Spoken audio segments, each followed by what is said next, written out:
লিল্লাহে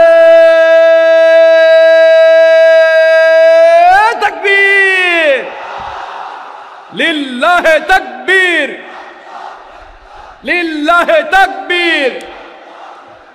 আজারী সাহেবের আগমন, আজারী সাহেবের আগমন। প্রিয় ভাইরা, আপনারা জানেন যে আমি প্রতি বিভাগে একবার করে সফর করছি।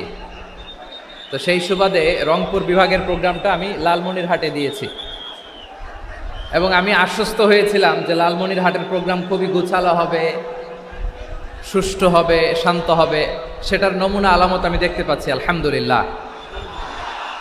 সবাই খুবই সুশৃঙ্খল, লক্ষ লক্ষ তাওহীদি জনতা, পেছনে অনেকে জায়গা পায় নাই কিন্তু কোনো আওয়াজ নাই, সবাই দাঁড়িয়ে আছে। এলইডি স্ক্রিন আছে, আপনারা স্ক্রিনে দেখতে পাচ্ছেন আলহামদুলিল্লাহ। আমি সবাইকে দেখতে পাচ্ছি, মাশাআল্লাহ মাশাআল্লাহ।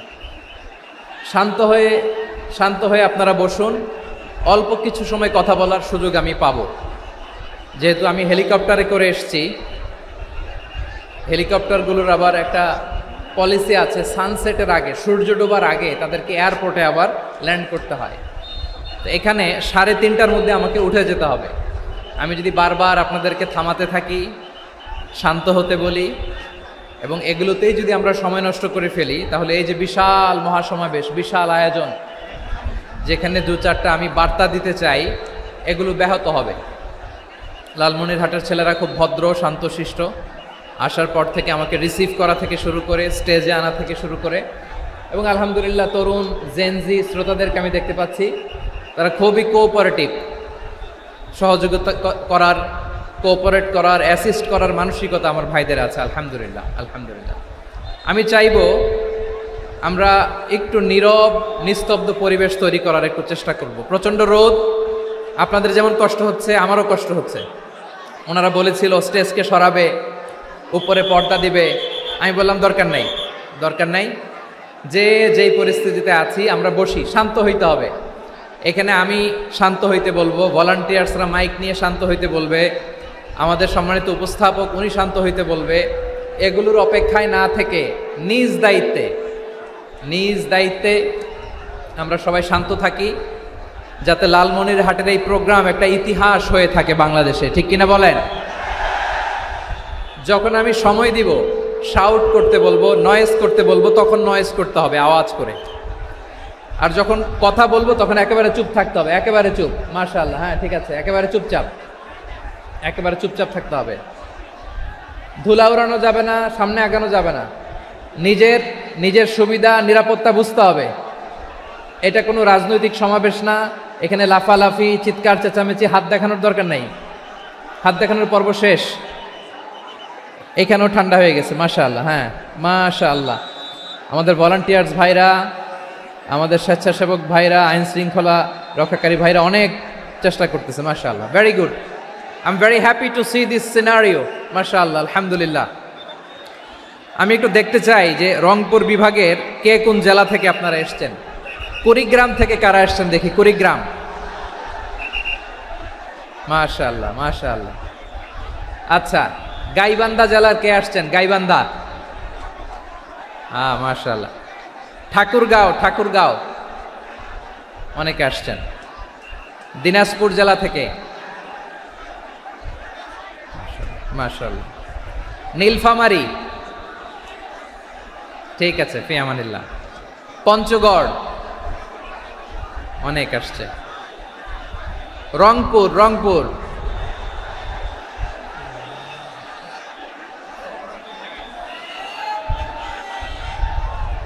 মাশাআল্লাহ মাশাআল্লাহ, ঠিক আছে। লালমনিরহাটের কারা দেখি, লালমনিরহাট।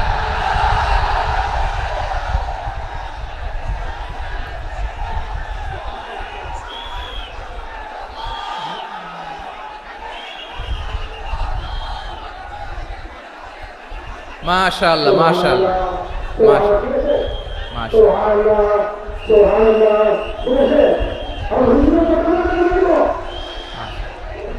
ঠিক আছে ঠিক আছে। আচ্ছা, এই রংপুর বিভাগের বাইরে থেকে অন্য জেলার কারা কারা আসছেন দেখি। তাও আছে অনেকে, মাশাআল্লাহ। ঠিক আছে ঠিক আছে। আজকের প্রোগ্রামে উপস্থিত আছেন প্রধান অতিথি হিসেবে অধ্যক্ষ আসাদুল হাবিব দুলু ভাই, সাংগঠনিক সম্পাদক বিএনপি, জাতীয় নির্বাহী কমিটির সভাপতি, জেলা বিএনপি লালমনিরহাট। বিশেষ অতিথি হিসেবে আমাদের অনেক ভাইরা এসছেন, সবাইকে শুকরিয়া জানাই। সভাপতিত্ব করছেন জনাব আব্দুল হাকিম। আইন শৃঙ্খলা বাহিনী, প্রশাসন, ভলান্টিয়ার্স, শুনেছি আমি প্রায় 5,000 ভলান্টিয়ার্স আপনারা নিয়োগ দিয়েছেন। আলহামদুলিল্লাহ, আলহামদুলিল্লাহ। অনেক গোছালো প্রোগ্রাম। আমার প্রাণ ঢালা ভালোবাসা জানবেন, আমার হৃদয়ের গহীন থেকে ভালোবাসা নেবেন, শুভেচ্ছা জানবেন সবাই। ঠিক আছে, ঠিক আছে। প্রিয় ভাইরা, আমরা আর কাল বিলম্ব না করে মূল আলোচনায় চলে যেতে চাই। আজকে যে টপিকের উপর আমি কথা বলবো, টপিকটা হচ্ছে peaceful coexistence and communal harmony, শান্তিপূর্ণ সহাবস্থান এবং সাম্প্রদায়িক সম্প্রীতি। আমাদের বাংলাদেশে সাম্প্রদায়িক সম্প্রীতি আছে না নাই? আবহমান কাল থেকে আমরা মুসলিম, হিন্দু, বৌদ্ধ, খ্রিস্টান, পাহাড়ি, নৃগোষ্ঠী মিলেমিশে একাকার, আমরা সবাই মিলে বাংলাদেশ। আওয়াজ করে বলেন ঠিক কিনা? আমাদের পারস্পরিক সম্প্রীতি, ভালোবাসা, সৌহার্দ্যপূর্ণ আচরণ, বোঝাপড়া, এটা বেশ মজবুত, বেশ মজবুত। তবে মাঝে মাঝে আমাদের এই সম্প্রীতির ভেতরে অনেকে ফাটল ধরাতে চায়। আমরা যে সুখে আছি, শান্তিতে আছি, এটা অনেকের ভালো লাগে না, ঠিক কিনা বলেন? আমাদের মধ্যে সাম্প্রদায়িক সম্প্রীতি, সৌহার্দ্যপূর্ণ আচরণ, ভালোবাসা, এটা আবহমান কাল ধরে আছে। তার প্রমাণ, আমরা তাফসিরুল মাহফিলের আয়োজন করলে আমাদের হিন্দু ভাইরা ডিস্টার্ব করে না, ঠিক কিনা?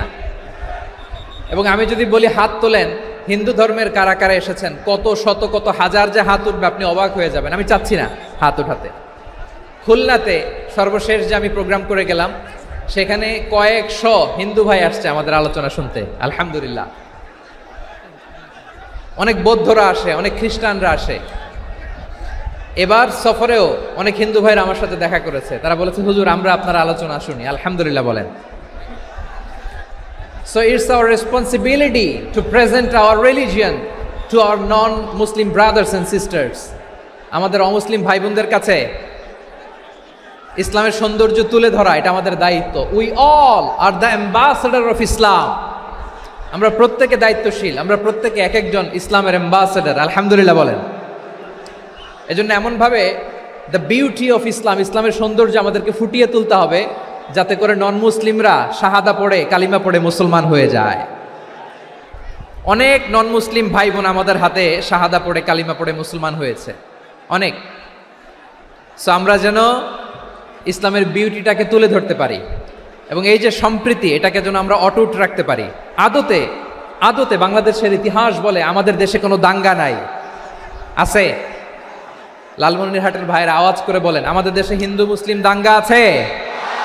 আমরা ভাই ভাই, আওয়াজ করে বলুন তো, আমরা কি ভাই ভাই?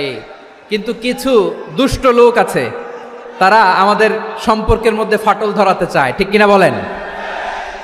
মাঝে মাঝে ঝগড়া লাগাতে চায়। দেখবেন পত্রপত্রিকায় দেখা যায় বিভিন্ন ধর্মীয় উপাসনালয়গুলোতে হামলা চালানো হয়। এগুলো রাজনৈতিক উদ্দেশ্য প্রণোদিত, এগুলোর সাথে ইসলামের কোনো সম্পর্ক নাই। এজন্য এই দুর্বৃত্তদের ব্যাপারে আমাদের সাবধান থাকতে হবে।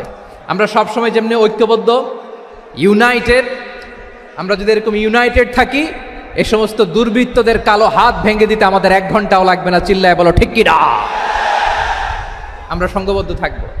এই যে আমাদের পিসফুল কোএক্সিস্টেন্স, শান্তিপূর্ণ সহাবস্থান। হিন্দুরা পূজা করে, যেদিন হিন্দুদের পূজা অনুষ্ঠান, আমরা ওই দিন তাফসির মাহফিল করি না, ঠিক কিনা বলেন? যেদিন আমাদের তাফসিরুল কোরআনের প্রোগ্রাম, ওই দিন আমাদের হিন্দু ভাইরা ডিস্টার্ব করে না। সুবহানাল্লাহ। হিন্দুদের পূজা অনুষ্ঠানে মাদ্রাসার ছাত্র যে পাহারা দেয়, গোটা বিশ্বে এরকম দৃষ্টান্ত নজির বিরল, ঠিক কিনা বলেন? আইন শৃঙ্খলা বাহিনীর পাশাপাশি মাদ্রাসার ছাত্ররা যে সেখানে পাহারা দেয়, গোটা পৃথিবীতে এই দৃষ্টান্ত আপনি পাবেন। মাদ্রাসার ছাত্ররা, তারা তো কোরআনের ধারক, তারা হাদিসের ধারক, তারা কেন মন্দির পাহারা দিবে? এই সম্প্রীতিকে ধরে রাখার জন্য, এই সৌহার্দ্যকে ধরে রাখার জন্য, আমাদের পারস্পরিক ভালোবাসাকে অটুট রাখার জন্য। আওয়াজ করে বলতে হবে ঠিক কিনা?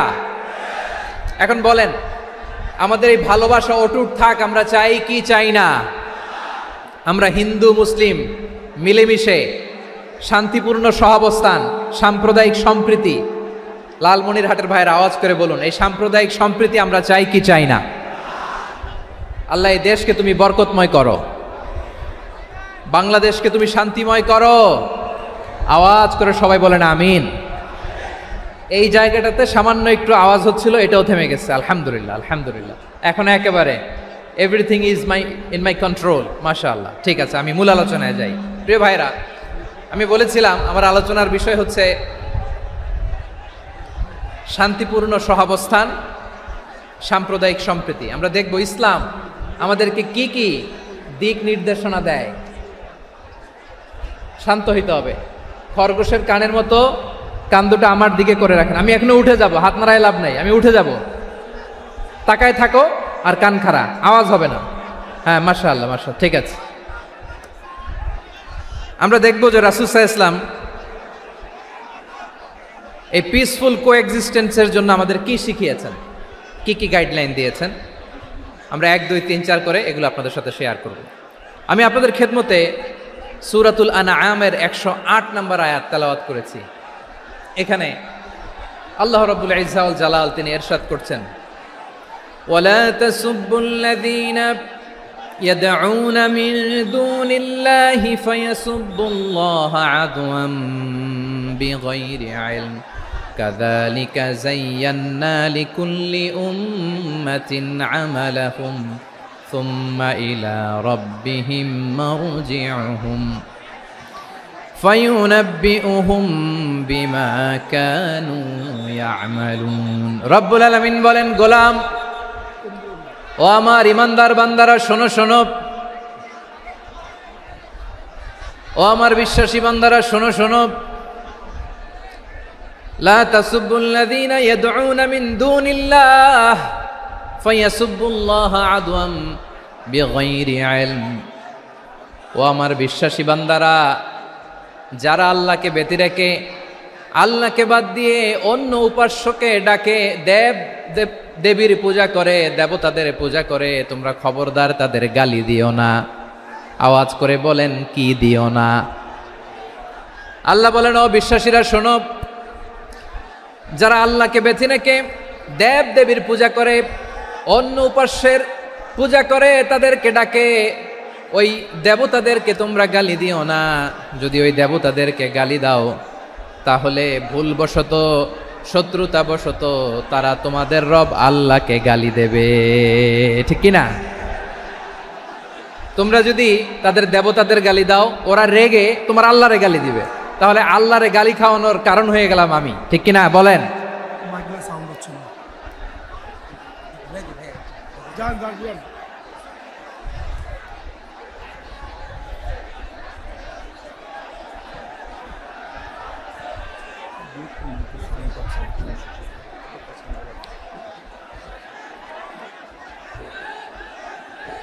সম্মানিত ভাইয়েরা, এত বিশাল প্রোগ্রাম, মাইকের একটা সেটআপ থাকে, তারগুলো অনেক সময় নড়ে যায়, ধাক্কা ধাক্কিতে ডিসপ্লেস হয়, একটু ঝামেলা হবে।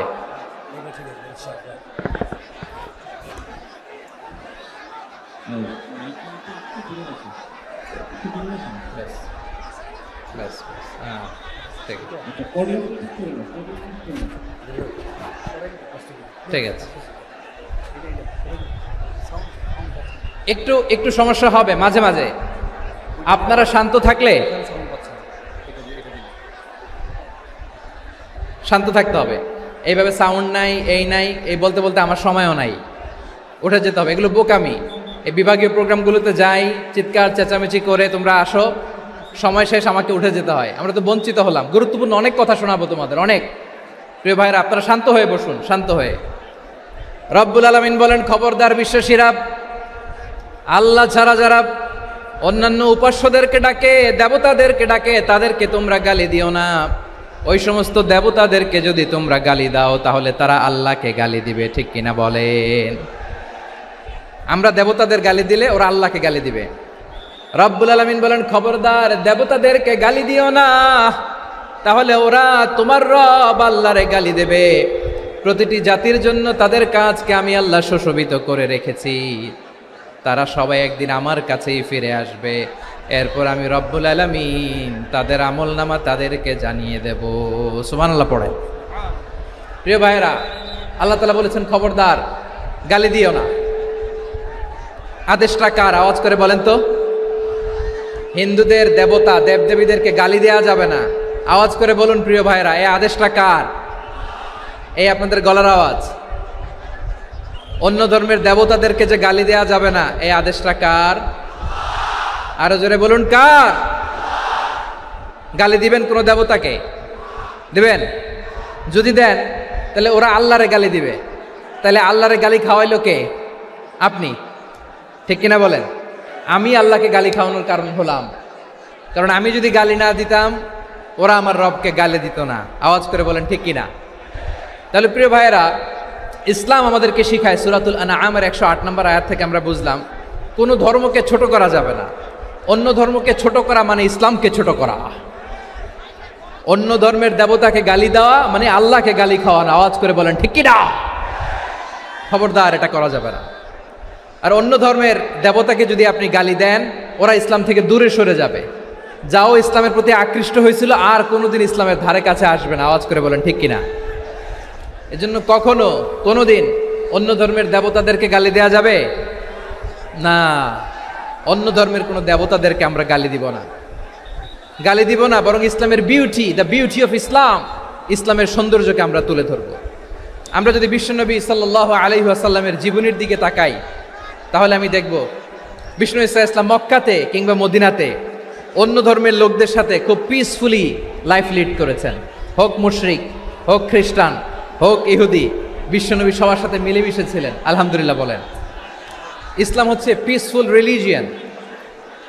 অন্য ধর্মের প্রতি সহনশীলতার সবক ইসলাম আমাদেরকে দেয়। কিন্তু প্রতিটি মুসলিমের এটা মনে রাখতে হবে, আল্লাহর কাছে পছন্দনীয় গ্রহণযোগ্য ধর্ম জীবনাদর্শ একটি, সেটা হচ্ছে ইসলাম। আওয়াজ করে বলেন সেটা কি? লালমনিরহাটের ভাইয়েরা আওয়াজ করে বলুন, আল্লাহর কাছে মনোনীত ধর্ম একটি, সেটা কি? এজন্য রব্বুল আলামিন বলেন ইন্নাদ-দীনা ইনদাল্লাহিল ইসলাম, আল্লাহর কাছে মনোনীত গ্রহণযোগ্য অ্যাকসেপ্টেড ধর্ম মতাদর্শ একটা, সেটা হলো ইসলাম। ইসলাম ছাড়া অন্য কোনো ধর্ম যদি কেউ তালাশ করে, তার ওই ধর্ম আল্লাহ গ্রহণ করবে না। ওমাই ইয়াবতাগি গায়রাল ইসলামি দীনান ফালাই ইউকবালা মিন ওয়া হুয়া ফিল আখিরাতি মিনাল খাসিরিন।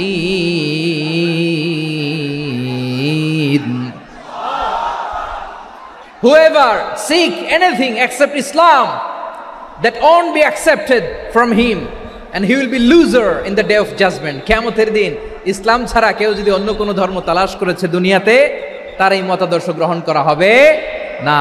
and he will be loser, সে হবে লুজার, ক্ষতিগ্রস্ত, হাই হাই কোম্পানির ম্যানেজার। ওর আমও শেষ, সালাও শেষ। আওয়াজ করে বলেন ঠিক কি না? এজন্য ইসলাম পেয়ে আমরা খুশি না বেজার? প্রত্যেক নামাজ শেষে আমরা আল্লাহরে বলি, আল্লাহ রাদিতু বিল্লাহি রাব্বা ওয়া বিল ইসলামি দীনা ওয়া বি মুহাম্মাদিন নাবিয়ান ওয়া রাসূলা। ও আল্লাহ, তোমারে রব হিসেবে পেয়ে আমরা খুশি। ও আল্লাহ, ইসলামকে ধর্ম হিসেবে পেয়ে আমরা খুশি। বিশ্বনবীকে আমাদের রাসূল পেয়ে আমরা খুশি। ঠিক কিনা বলেন?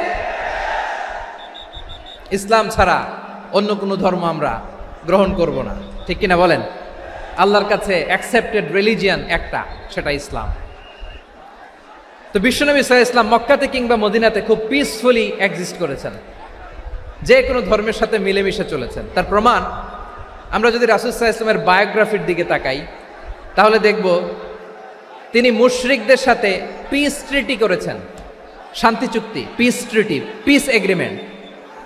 আপনারা হুদাইবিয়ার সন্ধির নাম শুনেছেন?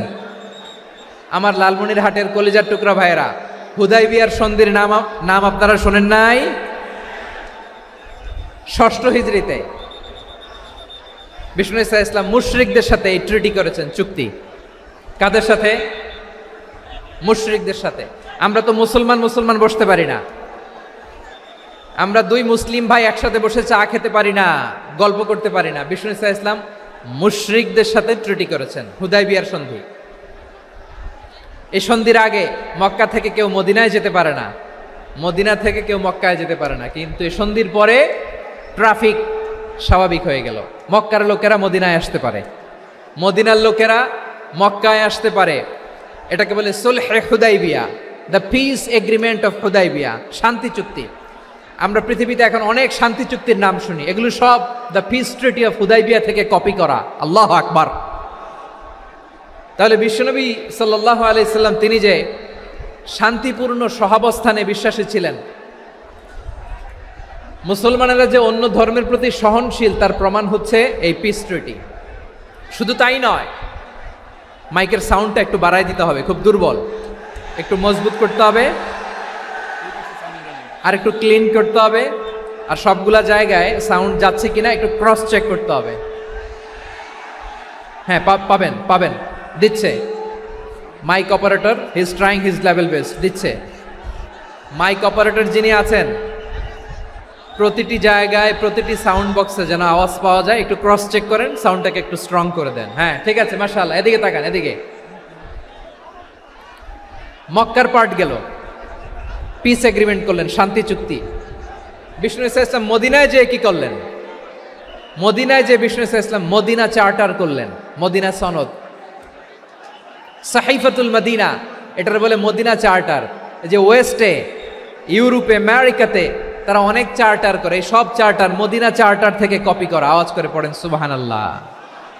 বিষ্ণু ইসলাম মদিনায় গেলেন, মদিনাতে মুসলিম, মুশরিক, ইয়াহুদি, এই তিন ধর্মের লোক মিলে সব স্টেক হোল্ডার যারা আছে সবাইকে নিয়ে বিষ্ণু ইসলাম মদিনা চার্টার করলেন, মদিনা সনদ, পড়েন সুবহানাল্লাহ। শুধু তাই নয়, মক্কাতে বিশ্বনবী পিস এগ্রিমেন্ট করলেন, শান্তি চুক্তি মুশরিকদের সাথে। মদিনাতে যে বিশ্বনবী মদিনা চার্টার করলেন, মদিনা সনদ করলেন ইহুদিদের সাথে। আবার মদিনাতে বিশ্বনবী ইহুদিদের সাথে পিস ডায়ালগ করলেন, ইন্টারফেথ ডায়ালগ করলেন, আন্তধর্মীয় সংলাপ করলেন, যেই সংলাপের মূল ভিত্তি ছিল তাওহীদ। মূল ভিত্তি ছিল কি? তাওহীদ। বিশ্বনবী ইহুদিদেরকে ডাকলেন, আহ্বান করলেন, কুল ইয়া আহলাল কিতাবি তাআলাউ ইলা কালিমাতিন সাওয়াইন বাইনানা ওয়া বাইনাকুম আল্লা না'বুদা ইল্লাল্লাহ ওয়া লা নুশরিকা বিহি শাইআন ওয়া লা ইয়াত্তাখিযা বা'দুনা বা'দান আরবাবাম মিন দুনিল্লাহ فإن تولوا فقولوا اشهدوا بأننا مسلمون। সুবহানাল্লাহ পড়েন। বিশ্বনবী মদিনার ইহুদিদের ডেকে বললেন, ও ইহুদিরা, শোনো শোনো, আসো এমন একটা আদর্শের প্রশ্নে আমরা একত্রিত হই, যে আদর্শের প্রচার তোমাদের নবীরাও করেছে, আমিও করি, যে আদর্শের কথা তোমাদের পবিত্র ধর্মগ্রন্থগুলোতে আছে, আমার কোরআনেও আছে, সেটা হলো তাওহীদ। আমরা এক আল্লাহ ছাড়া কারো ইবাদত করব না, আল্লাহর সাথে কাউরে শরীক করব না, আল্লাহ ছাড়া কাউরে রব মানব না। পড়েন সুবহানাল্লাহ। তাহলে আমার প্রিয় লালমনিরহাটের ভাইরা, মদিনাতে যে তিনি মদিনা চার্টার করলেন, মদিনা সনদ, পিস ডায়ালগ করলেন, শান্তির সংলাপ, ইন্টারফেথ ডায়ালগ করলেন, আন্তধর্মীয় সংলাপ, যার ভিত্তি ছিল তাওহীদ। সুবহানাল্লাহ পড়েন। তাহলে অন্য ধর্মের প্রতি সব সময় ইসলাম সহনশীল, টলারেন্স। যদি আপনি দেখতে চান ইসলামের নবী বিশ্ব নবীর দিকে তাকান, ঠিক কিনা বলেন? আমরা তো সংখ্যালঘুদের রাইটস প্রোটেক্ট করার জন্য কত আইন বানাই, কত বৈঠক করি, কত সংবাদ সম্মেলন করি। বিশ্বনবী সাল্লাল্লাহু আলাইহি ওয়াসাল্লাম সংখ্যালঘুদের রাইটসের ব্যাপারে, অধিকারের ব্যাপারে যে কথা বলেছেন, শুনলে আপনি অবাক হয়ে যাবেন। বিশ্বনবী বলেন, আলা মান যালামা মুআহাদান আও ইনতাকাসাহু আও কাল্লাফাহু ফাওকা তাআতিহি আও কাল্লাফাহু ফাওকা তাকাতিহি আও আখাযা মিনহু শাইআন বিগাইরি তিবি নাফসিন ওয়া আনা হাজিজুহু ইয়াউমাল কিয়ামা। খবরদার, জেনে রাখো, কেউ যদি কোনো সংখ্যালঘুর উপরে অত্যাচার করে, কোনো সংখ্যালঘুর প্রাপ্য থেকে যদি কেউ কাউকে ঠকায়, সংখ্যালঘুর উপর যদি কেউ কষ্ট দেয়, কোনো সংখ্যালঘুর সম্পদ যদি কেউ জোর করে কেড়ে নেয়, আমি কিয়ামতের দিন বিশ্বনবী ওই সংখ্যালঘুর পক্ষে আর ওই মুসলমানদের বিপক্ষে বাদী হয়ে দাঁড়াবো। সুবহানাল্লাহ বলতে পারলেন না? আল্লাহু আকবার। আপনি নামাজি, আপনি মুসল্লি, আপনি হাজী সাহেব, তাহাজ্জুদ পড়তে পড়তে কপালে দাগ ফেলে দিছেন, আপনার প্রতিবেশী হিন্দু, ভাবছেন আমার তো পাওয়ার আছে, ওর জমিটা দখল করি। বিশ্বনবী বলেন কিয়ামতের দিন ওই হিন্দুর পক্ষে তোর বিরুদ্ধে আমি বাদী হয়ে দাঁড়াবো। পৃথিবীর কোন ধর্মে এরকম স্টেটমেন্ট পাবেন? পাবেন? আপনি ভাবছেন আপনি নামাজ পড়লে হাজী সাহেব কপালে দাগ ফেলায় দিলে আপনি সেলসেলায় জান্নাতে চলে যাবেন না? খবরদার। বিশ্বনবী বলেন কোন সংখ্যালঘুর উপর যদি কেউ আক্রমণ করে, তার প্রাপ্য তাকে না দিয়ে যদি তাকে ঠকায়, তার উপর জুলুম করে, তার সম্পদ যদি কেড়ে নেয়, আমি নবী, তুমি মুসলিম হইতে পারো, মুসল্লি হইতে পারো, তার পক্ষে তোমার বিপক্ষে আল্লাহর দরবারে বাদী হয়ে দাঁড়াবো। আচ্ছা লালমনিরহাটের ভাইরা, কথা বুঝতে পারলে আওয়াজ করে উত্তর দেন। বিশ্বনবী যদি কারো বিপক্ষে দাঁড়ায় কিয়ামতের দিন, আই রিপিট, আমি আবারও বলছি, বিশ্বনবী যদি কিয়ামতের দিন কারো বিপক্ষে দাঁড়ায়, ও তো সেলসেলায়া জান্নাতি, তাই না? জান্নাতি না? যে নবীর সুপারিশ ছাড়া জান্নাতের গেটও দেখা যাবে না, ওই নবী যদি বলে তোর বিপক্ষে আমি বাদী হয়ে দাঁড়াবো, ওই জান্নাতে আর ঢোকার কোনো সুযোগ আমাদের থাকবে? এখানেই শেষ না আমার প্রিয় লালমনিরহাটের ভাইয়েরা, এখানেই শেষ নয়। বিশ্বনবী বলেন মান কাতালা মুআহাদান, বুখারীর বর্ণনা, মান কাতালা মুআহাদান লাম ইয়ারাহ রাইহাতাল জান্নাহ। কেউ যদি, কোনো মুসলিম যদি অন্যায়ভাবে কোনো সংখ্যালঘুকে হত্যা করে, কোনো হিন্দুকে হত্যা করে, কোনো বৌদ্ধরে হত্যা করে, অন্যায়ভাবে কোনো মুসলিম যদি কোনো সংখ্যালঘুরে হত্যা করে, জান্নাতে যাওয়া তো দূরের কথা, ওই মুসলিম জান্নাতের ঘ্রাণও পাবে না। সেই বুখারীর বর্ণনা, মান কাতালা মুআহাদান লাম ইয়ারাহ রাইহাতাল জান্নাহ ওয়া ইন্না রিহাহা লা ইউজাদু মিন মাসিরাতি 40 আমা। যে জান্নাতের ঘ্রাণ 40 বছর দূরের রাস্তা থেকেই পাওয়া যায়। সুবহানাল্লাহ পড়েন। প্রিয় ভাইরা, এখান থেকে জান্নাতে পৌঁছতে লাগবে 40 বছর। এত দূর, কত বছর? সবাই বলেন কত বছর? এখান থেকে জান্নাতে পৌঁছতে লাগবে 40 বছর। এত দূরে থাকতেই জান্নাতের ঘ্রাণ আপনার নাকে এসে ধাক্কা মারবে। বিশ্বনবী বলেন যে ব্যক্তি কোনো সংখ্যালঘুকে হত্যা করে, জান্নাতের ঘ্রাণ তো পাবেই, জান্নাতে তো ঢুকতে পারবেই না, জান্নাতের ঘ্রাণও তার নাকে লাগবে না। পড়েন নাউযুবিল্লাহ। তাহলে সংখ্যালঘুদের ব্যাপারে ইসলামে অধিকার দেয়া আছে না নাই?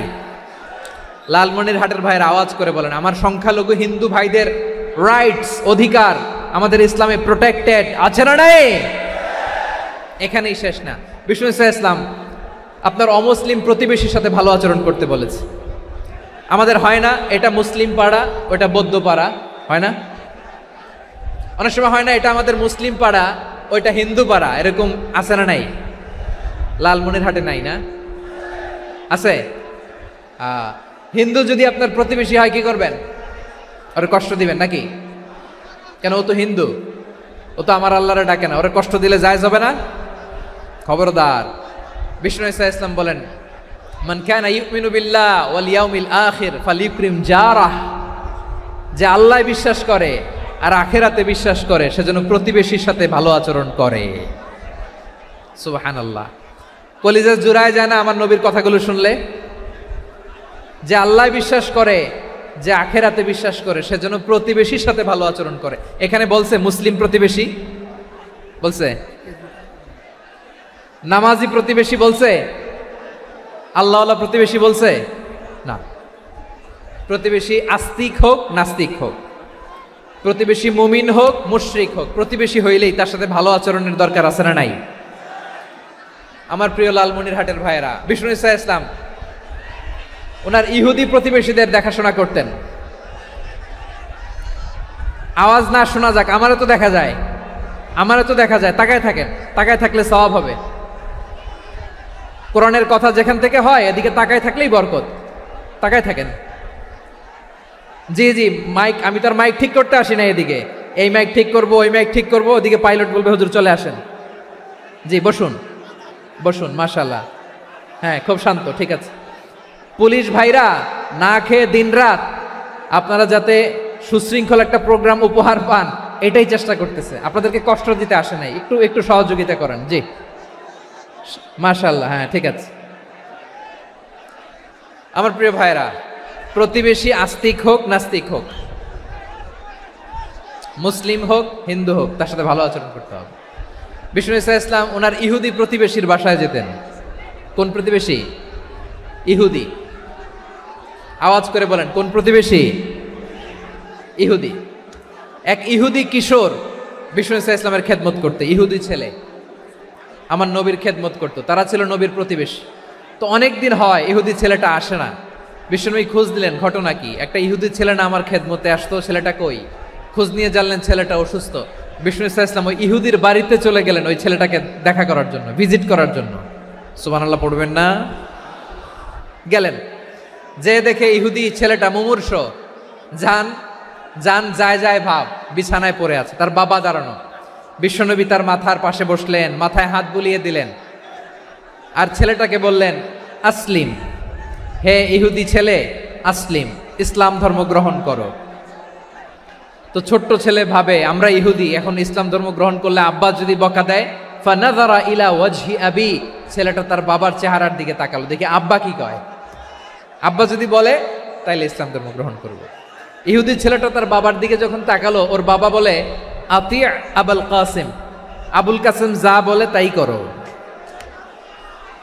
আবুল কাসিম হচ্ছে বিষ্ণু ইসা ইসলামের একটা কুনিয়াত, উপনাম। আমার রাসূলের বড় ছেলের নাম ছিল কাসেম।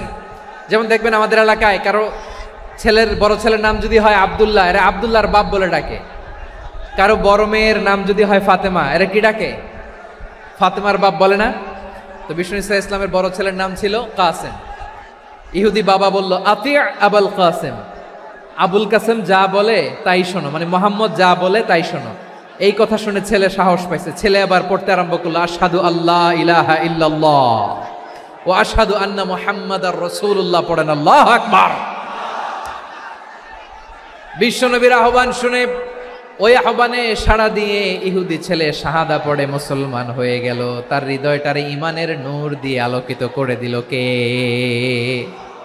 প্রিয় ভাইরা, এবার রাসূল সাল্লাল্লাহু আলাইহি ওয়াসাল্লাম বের হয়ে আসলেন ঘর থেকে, আর বললেন আলহামদুলিল্লাহিল্লাযী আনকাযাহু মিনান নার, প্রশংসা সে আল্লাহর যে আল্লাহ জাহান্নামে চলে যাচ্ছিল প্রায় এমন একটা লোককে মুহূর্তের মধ্যে কালেমায়ে শাহাদাতের বদৌলতে জান্নাতি বানায় দিলেন। আওয়াজ করে পড়েন সুবহানাল্লাহ। এই হাদিস থেকে আমরা কি শিখলাম? What is the moral of the story? এক নম্বর স্টোরি হলো, প্রতিবেশী ইহুদি হোক হিন্দু হোক, যাবেন, সুসম্পর্ক রাখবেন, উপহার দিবেন, বিপদে পাশে দাঁড়াবেন, তাইলেই তো আপনাদের প্রতি, মুসলমানদের প্রতি তারা আকৃষ্ট হবে, ঠিক কিনা বলেন? আপনি যদি হিন্দুদের সাথে বৌদ্ধদের সাথে নাই মিশেন, নাস্তিকের কাছে নাই যান, তো ইসলামের সৌন্দর্যটা ওরা বুঝবে কেমনে? আমার অনেক হিন্দু পরিচিত ভাই আছে, ওরা আমাদের ইফতারির প্রোগ্রামে এসে একসাথে ইফতারি করে। অনেক মদখোর আমার সাথে বসে একসাথে ডিনার করে, হাফ প্যান্ট পরা, গলায় স্বর্ণের চেইন, হাতে স্বর্ণের ব্রেসলেট, আইসা আমার সাথে ডিনার করছে, আছে এরকম।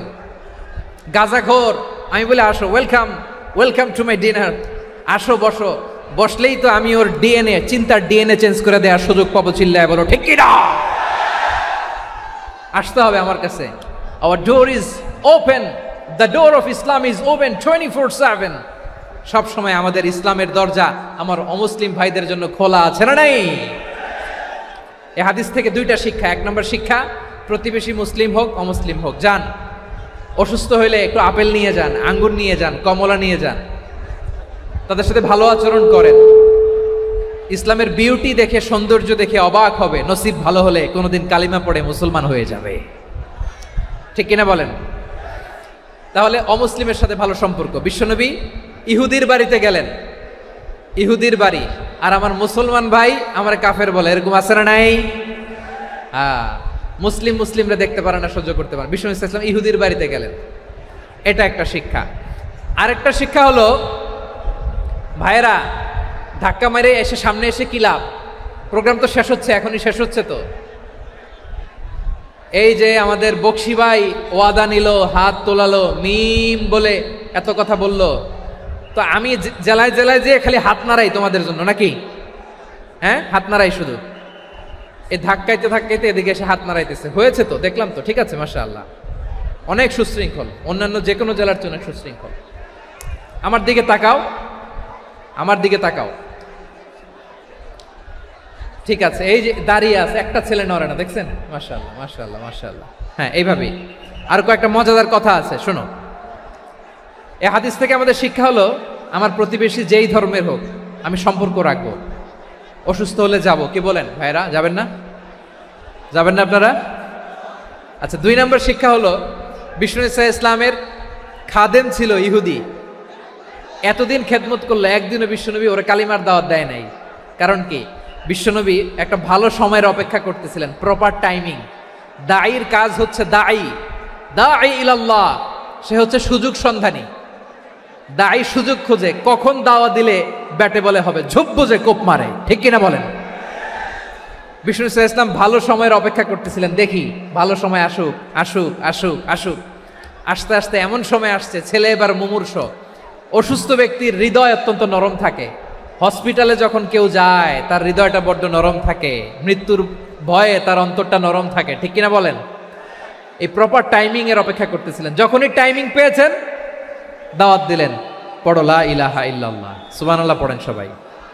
তাহলে ইসলাম অমুসলিম প্রতিবেশীর সাথে ভালো আচরণ করতে বলে।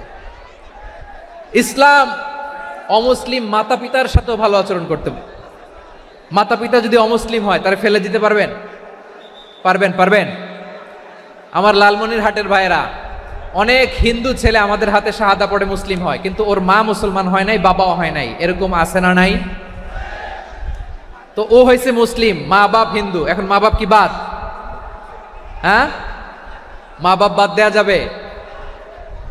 যেই মা আপনারে 9 মাস 8 মাস পেটে ধারণ করলো, আপনার মায়ের নার ছেঁড়া ধন, আপনি ওই মারে বাদ দিতে পারবেন? যেই মায়ের বুকের তাজা দুধ খেয়ে আপনি আজকে বাড়ন্ত তাজা তরতাজা, ওই মারে বাদ দেয়া যাবে? মায়ের এক ধারে দুধের দাম, কাটিয়া গায়ের চাম, পাপুষ বানাইলে ঋণের শোধ হবে না, এমন দরদি ভাবে কেউ হবে না আমার মাহা গো। মায়ের এক ধারে দুধের দাম, কাটিয়া গায়ের চাম, পাপুষ বানাইলে ঋণের শোধ হবে না, এমন দরদি ভাবে কেউ হবে না আমার মাহা গো, ঠিক কিনা? মাকে তো বাদ দেয়া যায় না। وَقَضَى رَبُّكَ أَلَّا تَعْبُدُوا إِلَّا إِيَّاهُ وَبِالْوَالِدَيْنِ إِحْسَانًا।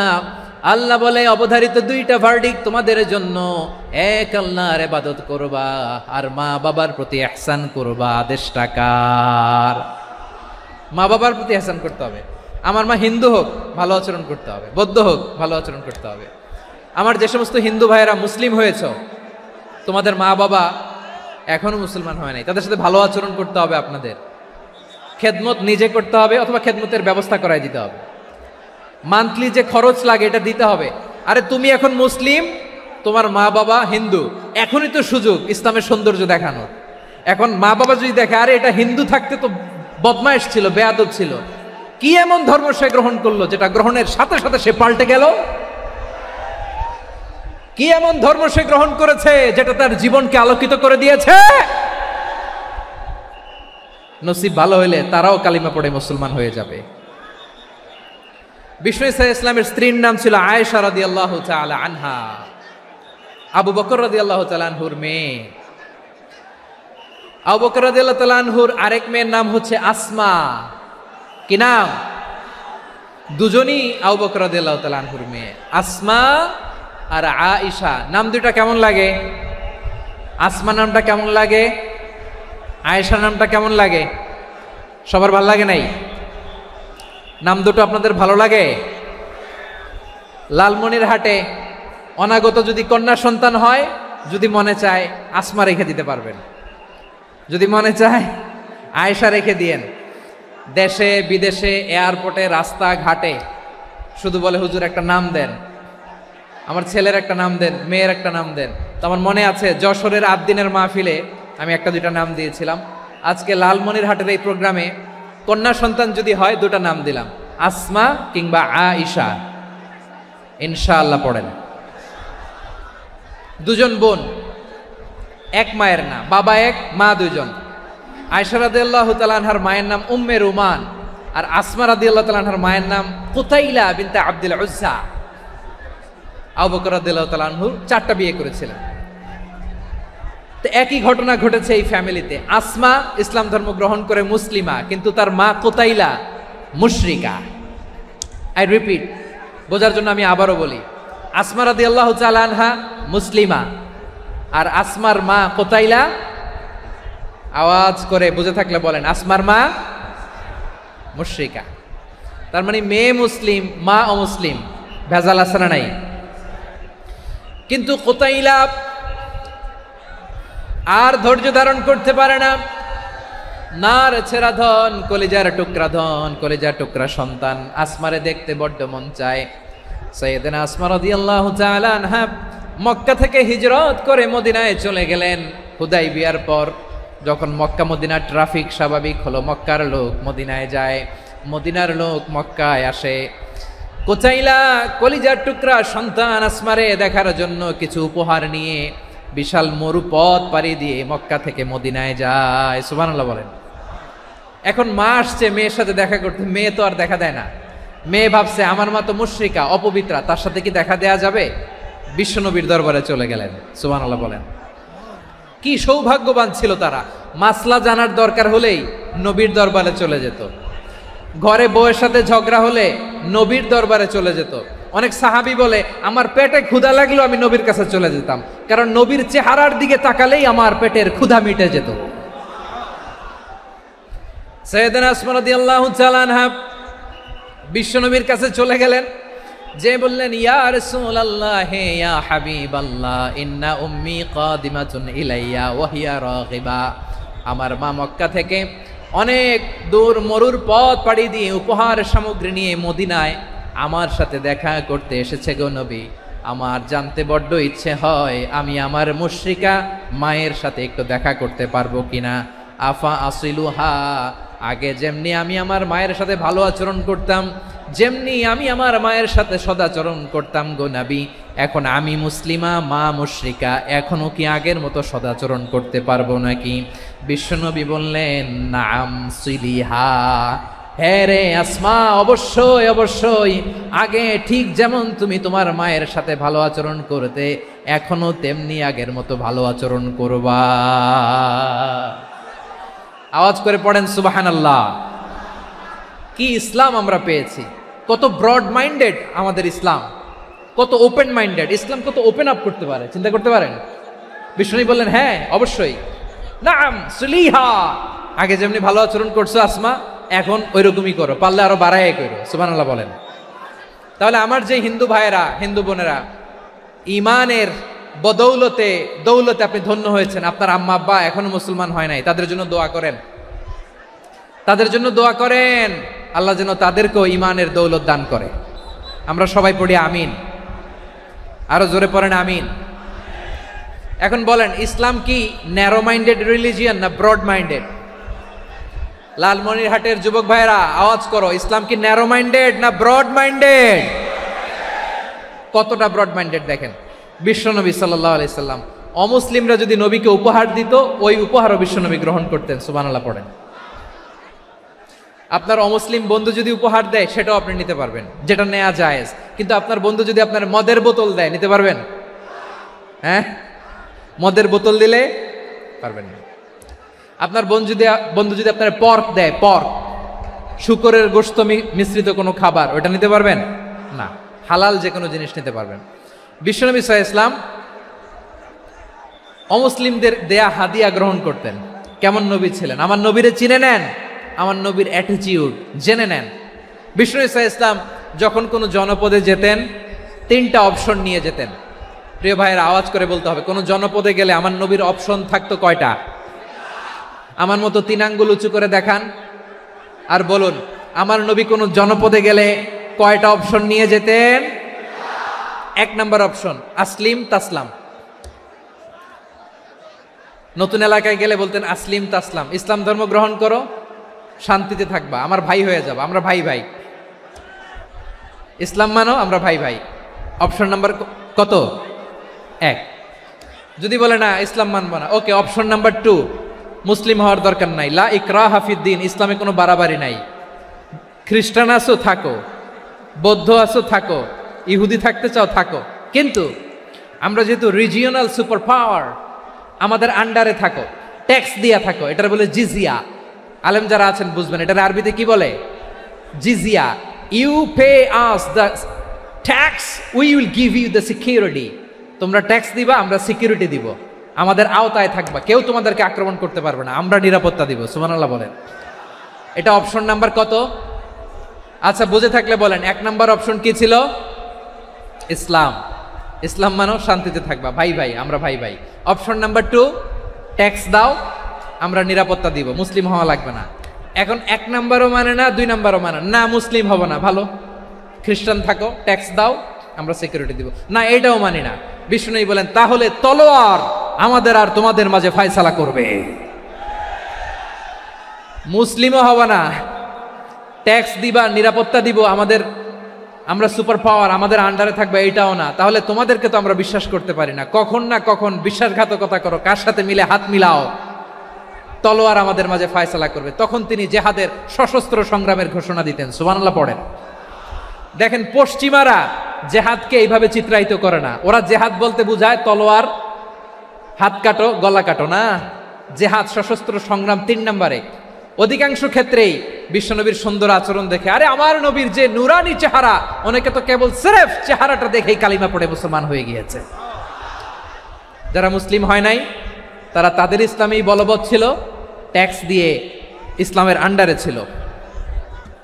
যারা এটাও মানে নাই ওইটাও মানে নাই, তাদের বিরুদ্ধে জেহাদ। বিষ্ণু ইসলাম 7ম হিজরিতে যখন খায়বার বিজয়ের পরে ইসলাম রিজিওনাল সুপার পাওয়ার হিসেবে আত্মপ্রকাশ করলো, বিশ্বনবী চিঠি লিখলেন অন্যান্য সুপার পাওয়ারের কাছে, রাষ্ট্রীয় চিঠি লেখে এক রাষ্ট্রপ্রধান আরেক রাষ্ট্রপ্রধানের কাছে, ঠিক কিনা বলেন? জানেন না আপনারা? এই যে 24-এর ছাত্র নাগরিক অভ্যুত্থানে, এই অভ্যুত্থান যখন শুরু হয়, আমি তখন সাউথ আফ্রিকাতে, একটা স্ট্যাটাস দিয়েছিলাম, কোটা নয় গোটা দেশ সংস্কার করা লাগবে। শুধু বাংলাদেশ নয়, সারা বিশ্বের বাংলা ভাষাভাষী লোকেরা এই আন্দোলনের সাথে সমর্থন তারা করেছে, এটাকে সাপোর্ট করেছে, তারা সমর্থন দিয়েছে।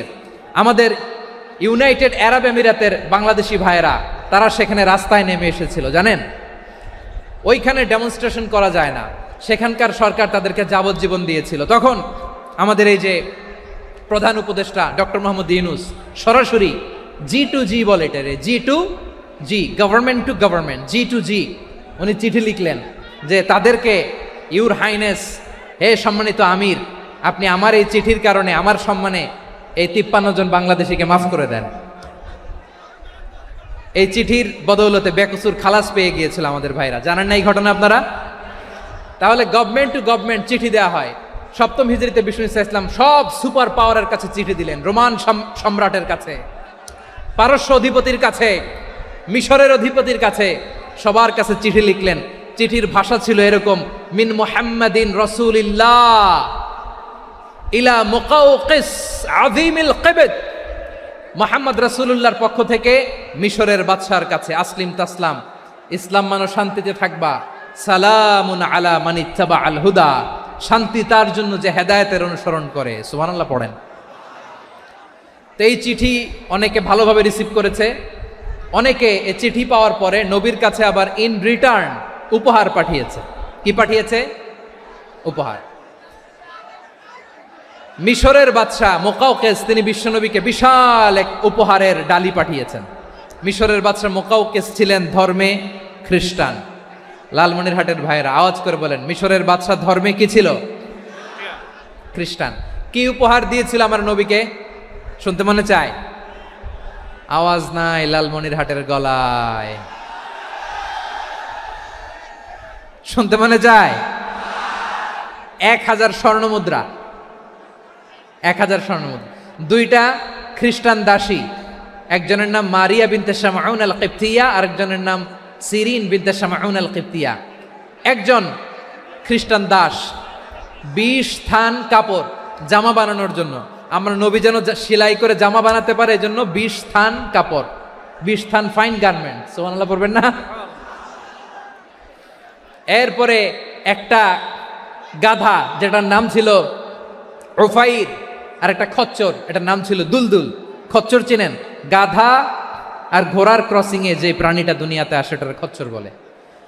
তো এই যে সুপার পাওয়ার খ্রিস্টান বাদশার কাছে নবী চিঠি লিখলেন, ওই খ্রিস্টান বাদশা আমার নবীকে উপহার দিল, বিশ্বনবী এই উপহারগুলো সানন্দে গ্রহণ করেছে। সুবহানাল্লাহ পড়বেন না? তাহলে অমুসলিম কেউ যদি আপনাকে উপহার দেয়, হালাল উপহার হলে আপনি গ্রহণ করতে পারবেন। অনুরূপভাবে পারস্যের বাদশা, রোম সম্রাট বিশ্বনবীকে উপহার পাঠিয়েছেন, আমার নবী সবগুলো উপহার গিফট গ্রহণ করেছেন। সুবহানাল্লাহ বলেন।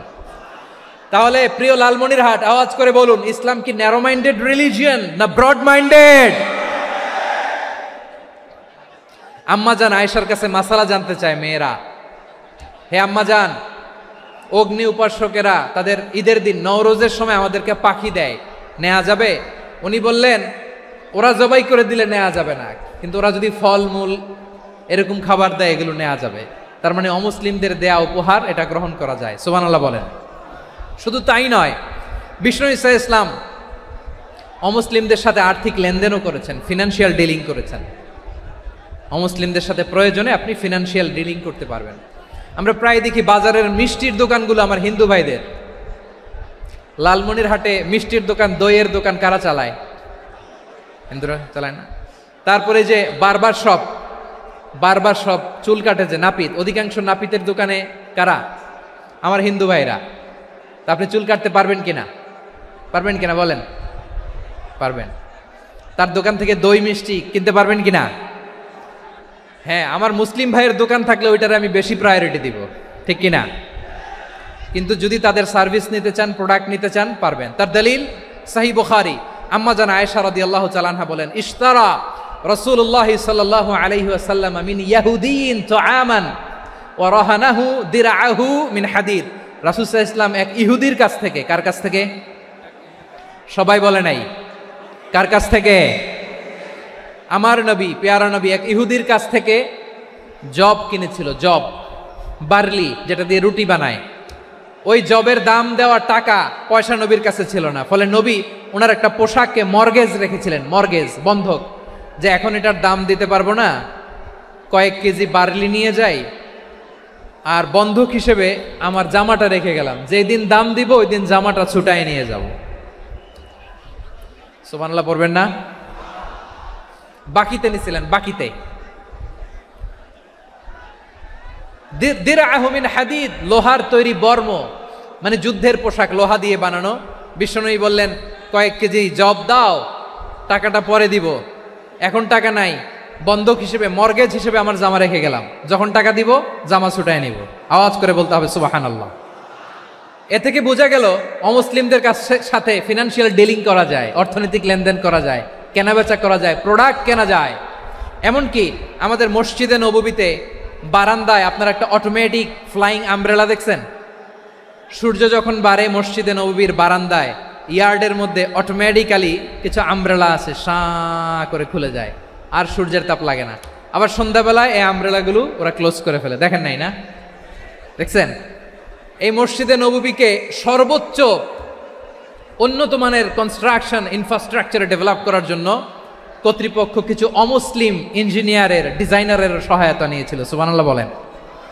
কোন দলিলের ভিত্তিতে? এই দলিলের ভিত্তিতে যে বিষ্ণু ঈসা ইসলাম অমুসলিমদের সাথেও লেনদেন করেছেন। আওয়াজ করে বলতে হবে আল্লাহু আকবার। শুধু তাই নয়, ইন কেস অফ ইমার্জেন্সি, প্রয়োজনে ইসলামের খাতিরে, ইসলামকে সামনের দিকে এগিয়ে নিয়ে যাওয়ার জন্য অমুসলিমদের সাপোর্ট নেওয়া জায়েজ আছে। সুবহানাল্লাহ বলেন। অমুসলিমদের সাপোর্ট নেয়া, তাদের থেকে অর্থ নেয়া, পলিটিক্যাল সাপোর্ট, পলিটিক্যাল অ্যাসাইলাম নেওয়া জায়েজ আছে। আমাদের অনেক বিশ্ববরেণ্য দায়ীরা আমেরিকায় অস্থায়ীভাবে অ্যাসাইলাম নিয়ে থাকে, নিজের দেশে গেলে ফাঁসিতে ঝুলাই দিবে, যুগ যুগ ধরে দায়ীদের উপরে এরকম অত্যাচার আর নির্যাতন আছে না নাই? মিশরের অনেক দায়ীরা পাশ্চাত্যে যেয়ে থাকে, এই যে তারা পলিটিক্যাল অ্যাসাইলাম নিয়ে থাকে, রাজনৈতিক আশ্রয়, এটা জায়েজ আছে না? এটা যে জায়েজ আছে তার প্রমাণ স্বয়ং বিশ্বনবী সাল্লাল্লাহু আলাইহি ওয়াসাল্লাম পলিটিক্যাল সাপোর্ট নিয়েছিলেন অমুসলিমদের কাছ থেকে। সুবহানাল্লাহ বলেন। খুব মজাদার একটা ঘটনা শুনবেন, আপনাদের আগ্রহ দেখে তো মনে হয় না শোনার ইচ্ছা আছে। আছে আছে, গলায় জোর আছে। লিল্লাহি তাকবীর, লিল্লাহি তাকবীর, নারায়ে তাকবীর। মাশাআল্লাহ।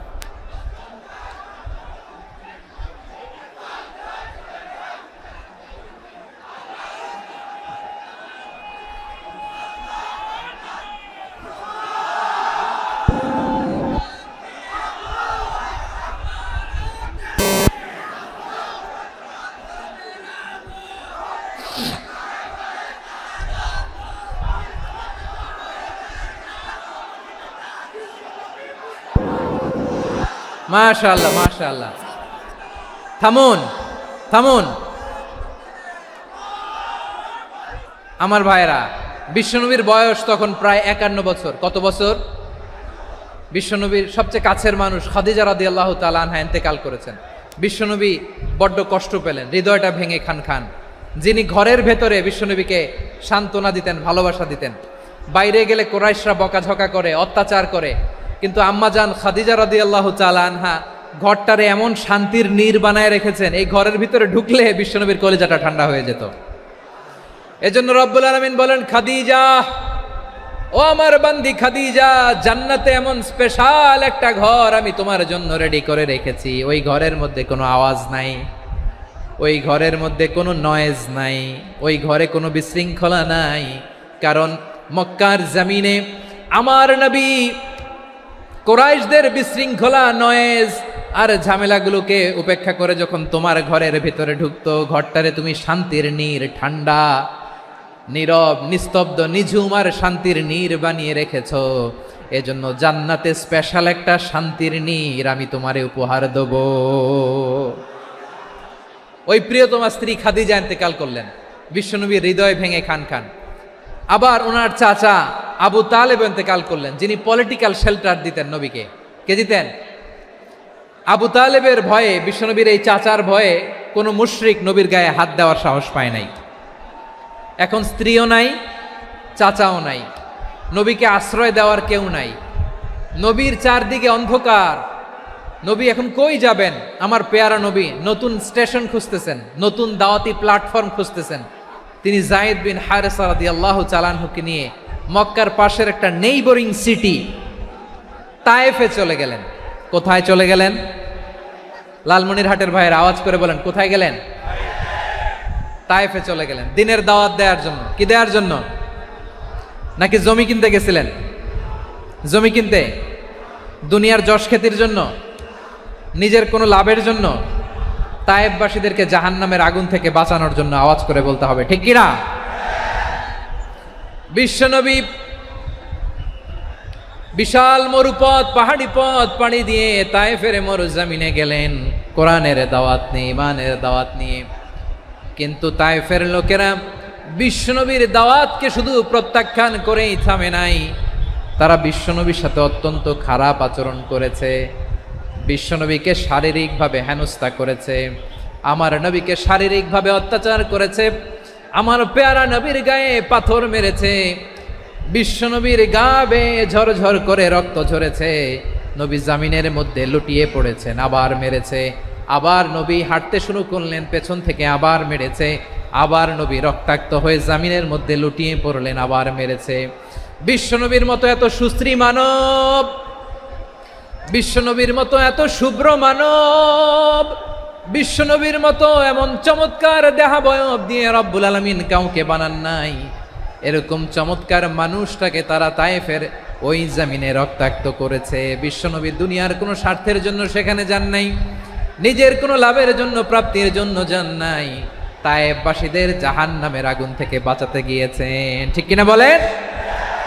খেয়ে না খেয়ে দিন প্রচারের কাজে নিজেকে দিয়েছ বিলিয়ে, তাই ফের কাফিরেরা চিনল না সে আলো, দুষ্ট ছেলেদের পিছু দিল লেলিয়ে।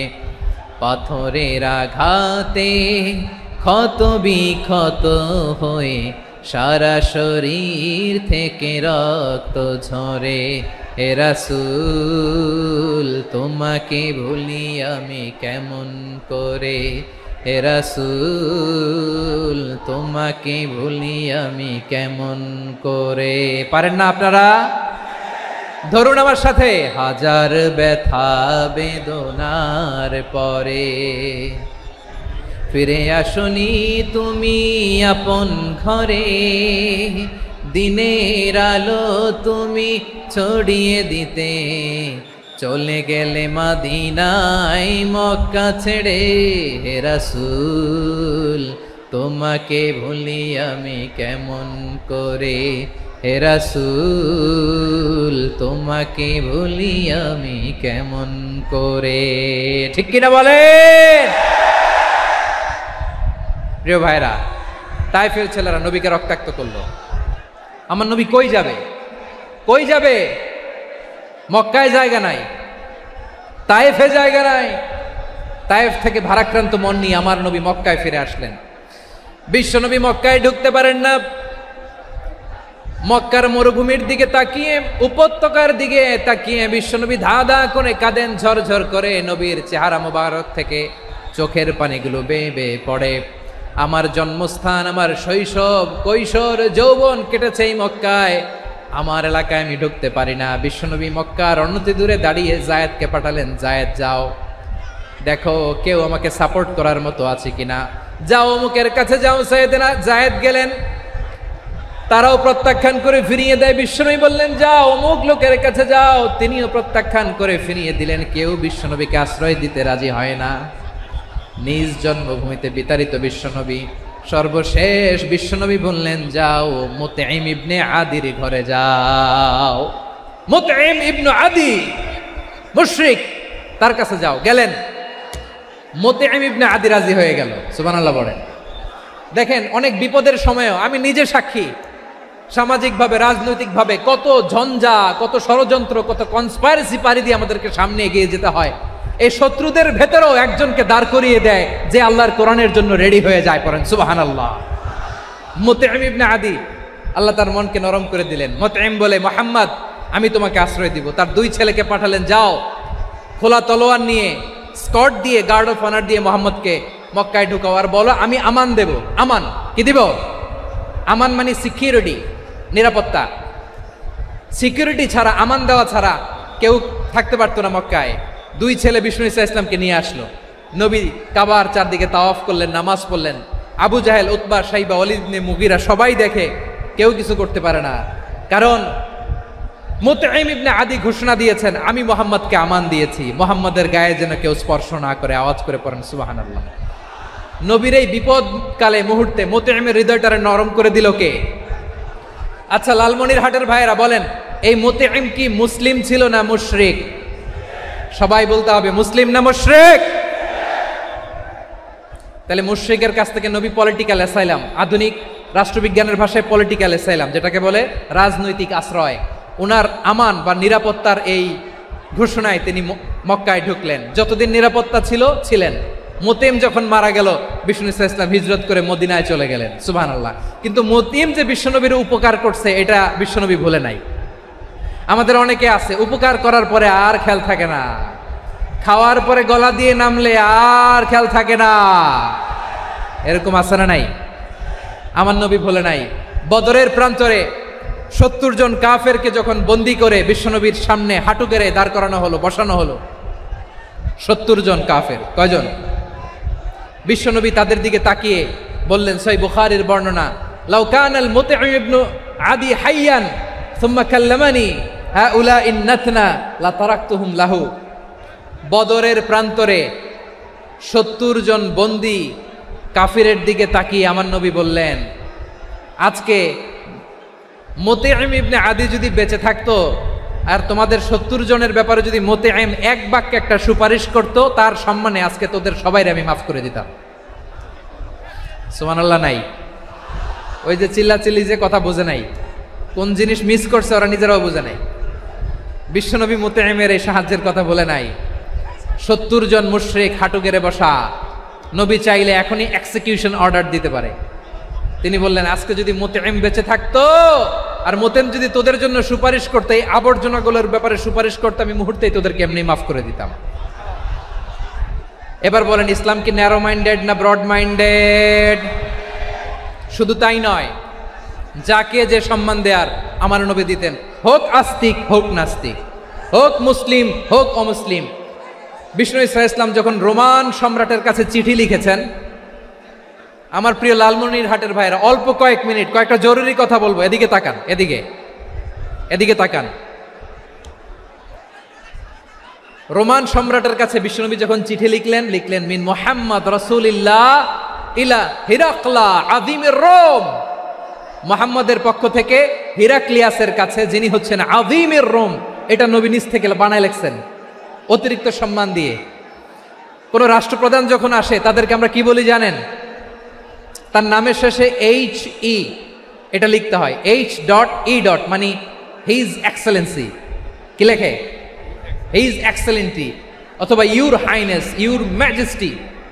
দেখেন, বিশ্বনবী সাল্লাল্লাহু আলাইহি ওয়াসাল্লাম সব নবীদেরও নবী, তিনি একজন মুশরিক খ্রিস্টান সম্রাট রোমান সম্রাটের কাছে চিঠি লিখতে যায়, লিখতেছে ইলা হিরাকলা আযীমির রোম, হিরাক্লিয়াসের কাছে আমার চিঠি, যিনি রোমের আযীম, হিজ হাইনেস, মানে রোমের অনেক সম্মানিত এক বাহাদুর। আওয়াজ করে বলেন সুবহানাল্লাহ।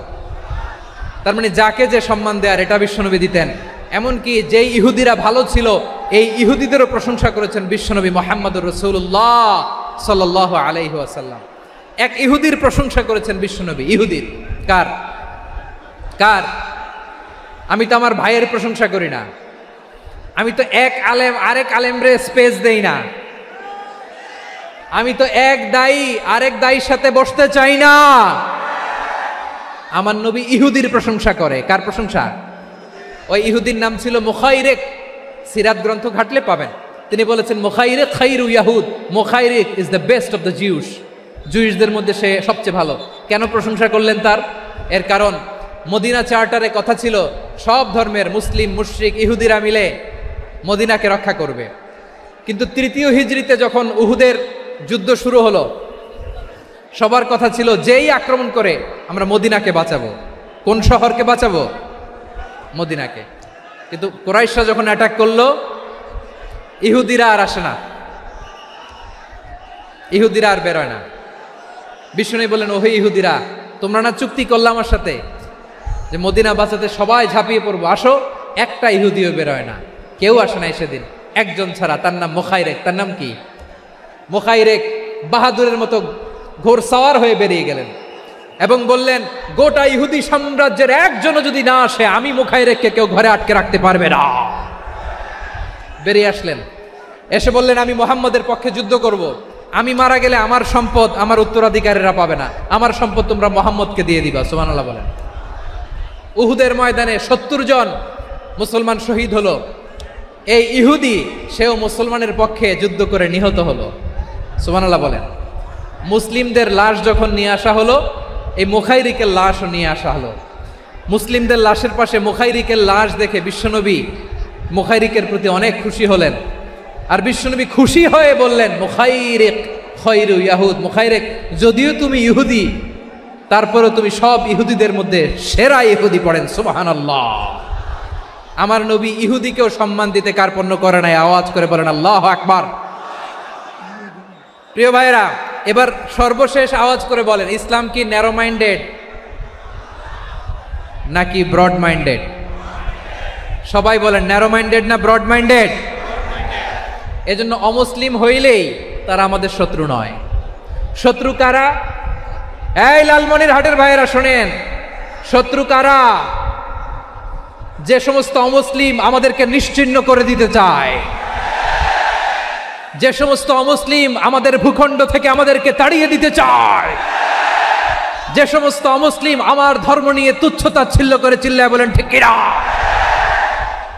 তারা আমাদের শত্রু। সাধারণ অমুসলিমরা আমার শত্রু নয়। এই যে হিন্দুরা থাকে এরা আমার ভাই, বৌদ্ধরা আমার ভাই, খ্রিস্টানরা আমার ভাই, ইহুদিরা আমার ভাই। তারা দিনই ভাই নয়, তারা মায়ের পেটের ভাই নয়, তারা মানবিক দিক থেকে ভাই। ও মানুষ, আমিও মানুষ, ইসলাম মানুষকে সম্মান করে, চিল্লায় বলো ঠিক কিনা। যারা আমাদের অস্তিত্বকে নিশ্চিহ্ন করতে চায়, যারা আমাদের ভূখণ্ডকে দখল করতে চায়, যারা আমাদেরকে নিয়ে মকারি করে, ফান করে, টিটকারি করে, আমার ধর্ম নিয়ে খেলা করে, তাচ্ছিল্য করে, ওদের বিরুদ্ধে আমাদের জিহাদ। সাধারণ মুসলিম আমাদের শত্রু নয়। আপনি জানেন নিউ ইয়র্কে, আমি তো নিউ ইয়র্কে ছিলাম অনেকদিন, ওখানে ফিলিস্তিনিদের পক্ষে যখন আমরা মিছিল করেছি, অনেক ইহুদি আমাদের সাথে মিছিলে দাঁড়িয়েছে।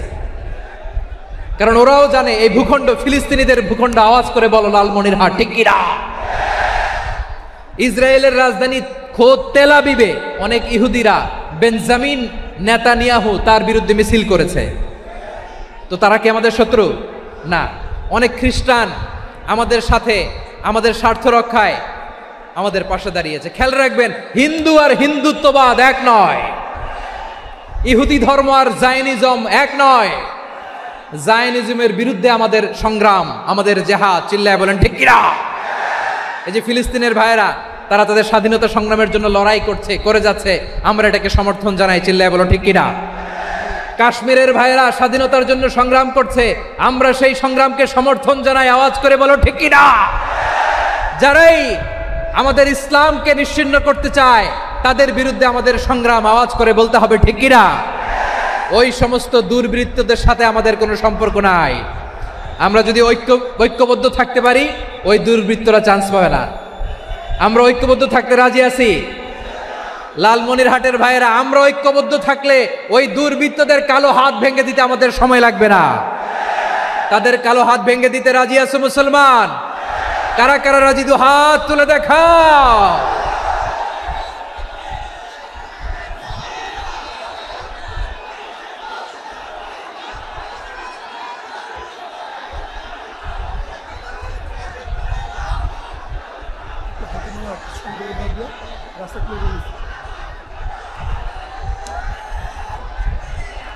আমার প্রাণ প্রিয় লালমনিরহাটের ভাইয়েরা, শত্রু কাফের আর অশত্রু কাফেরের মধ্যে পার্থক্য আছে না নাই? আবু তালেবও মুশরিক, আবু জাহেলও মুশরিক, কিন্তু দুই মুশরিকে পার্থক্য আছে না নাই? আবু তালেব নবীর চাচা, মুশরিক, মারা গিয়েছে মুশরিক অবস্থায়, কিন্তু আজীবন আমার নবীকে আগলে রেখেছে, আমার নবীকে সাপোর্ট করেছে, ভালোবেসেছে। আবু জাহেলও মুশরিক, মারা গিয়েছেও মুশরিক হিসেবে, আজীবন আমার নবীর বিরুদ্ধাচারণ করেছে। আবু জাহেলের শক্তি, সামর্থ্য, স্ট্র্যাটেজি, প্ল্যান সব আমার নবীর বিরুদ্ধে ছিল। এই আবু জাহেলের কারণে একটা দিন শান্তিতে আমার নবী মক্কায় ঘুমাতে পারে নাই, চিল্লায় বলেন ঠিক কিনা। এজন্য রব্বুল আলামিন বলেন, লা ইয়ানহাকুমুল্লাহু আনিল্লাযীনা লাম ইউকাতিলুকুম ফিদ-দীনি ওয়া লাম ইখরিজুকুম মিন দিয়ারিকুম আন তাবাররুহুম ওয়া তুকসিতু ইলাইহিম ইন্নাল্লাহা ইউহিব্বুল মুকসিতিন।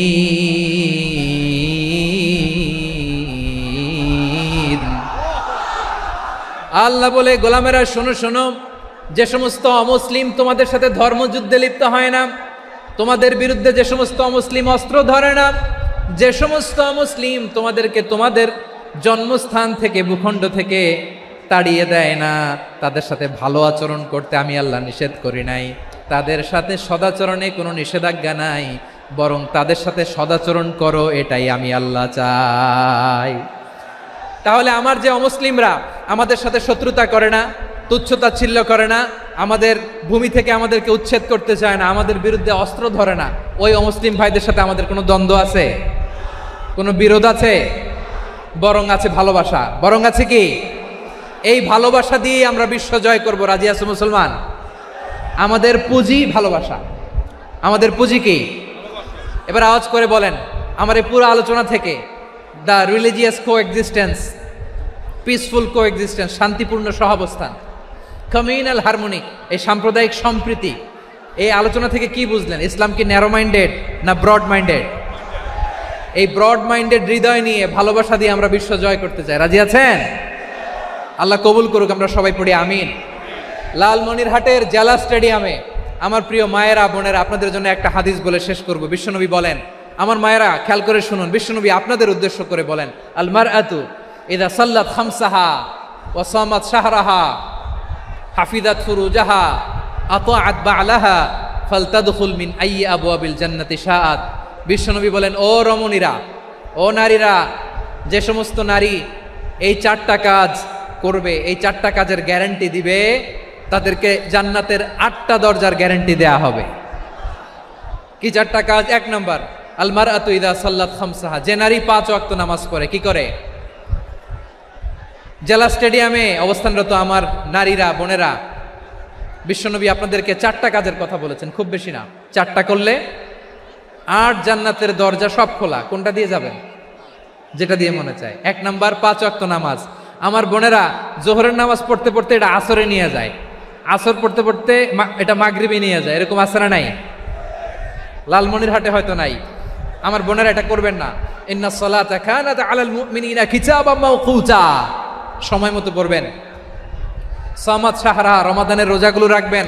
হাফিজাত ফুরুজাহা, যে নারী তার চরিত্রকে হেফাজত করে, তার প্রাইভেট হেফাজত করে, তার লজ্জাস্থান হেফাজত করে। ও মায়েরা, আপনার এই গর্ভ যে কত দামি আপনি জানেন না। আপনার এই গর্ভ থেকে জন্মাবে আগামীর সালাহুদ্দিন আল আইয়ুবী। আপনার গর্ভ থেকেই জন্মাবে ইমাম আল মাহদি আল মুনতাযার। আপনার পেট থেকে জন্মাবে আবু সাইদের মতো বীর সৈনিক। আপনার পেট থেকে জন্মাবে মুগ্ধের মতো বীর মুজাহিদ। আপনি জানেন না কে আসবে আপনার পেট থেকে। সময়টাকে কাজে লাগান, ইসলামকে বুঝেন, মানেন, আমাদের ইসলামিক লেকচারগুলো শোনেন। আমরা যে বার্তাগুলো, ইনস্ট্রাকশনগুলো, দিক নির্দেশনাগুলো আপনাদের খেদমতে রাখি, এগুলো মেনে চলুন। আপনিই পারেন আপনার ঘরটাকে জান্নাতের টুকরা বানাতে। একটা family, it's a very big institution and you are the MD, the managing director of this institution. চিল্লায় বলেন ঠিক কিনা? চাইলেই পারেন ঘরটারে জান্নাতের টুকরা বানাতে। 5 ওয়াক্ত সালাত, রমাদানের রোজা, নিজের চরিত্রের হেফাজত, ও আতাআত বা'লাহা, স্বামীর আনুগত্য। এটাতে অনেকে ভুল করে থাকে। হায় রে আমার বোনেরা, স্বামীর আনুগত্যকে এটা নিজের অপমান মনে করবেন না। আপনার স্বামী আপনার সবচেয়ে বড় গার্ডিয়ান, তিনি আপনার সবচেয়ে ভালো চায়। নারী কখনো গার্ডিয়ানশিপের বাইরে থাকতে পারে না। হয় আপনি বাবার গার্ডিয়ানশিপের ভেতরে, বাপ না থাকলে ভাই আপনার গার্ডিয়ান, ভাই না থাকলে চাচা গার্ডিয়ান, বিয়ের পরে আপনার স্বামী আপনার গার্ডিয়ান। শরিয়া সম্মত স্বামীর আদেশগুলো আপনি মেনে চলবেন, কিন্তু শরিয়া বিরুদ্ধ কোনো আদেশ মানতে আপনি বাধ্য নয়। আওয়াজ করে বলুন সবাই ঠিক কিনা?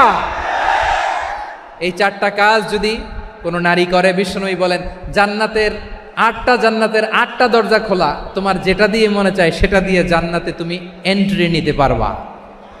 আমরা এখানে লালমনিরহাটের সোহরাওয়ার্দী ময়দানে আজকে যেমন একত্রিত হতে পারলাম, আল্লাহর জান্নাতেও যেন একত্রিত হতে পারে। আল্লাহ তুমি তৌফিক দান করো।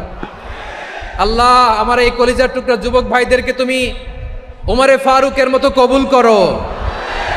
জেলা স্টেডিয়ামে অবস্থানরত আমার মা বোনদেরকে তুমি ফাতেমার মতো, খাদিজার মতো কবুল করো।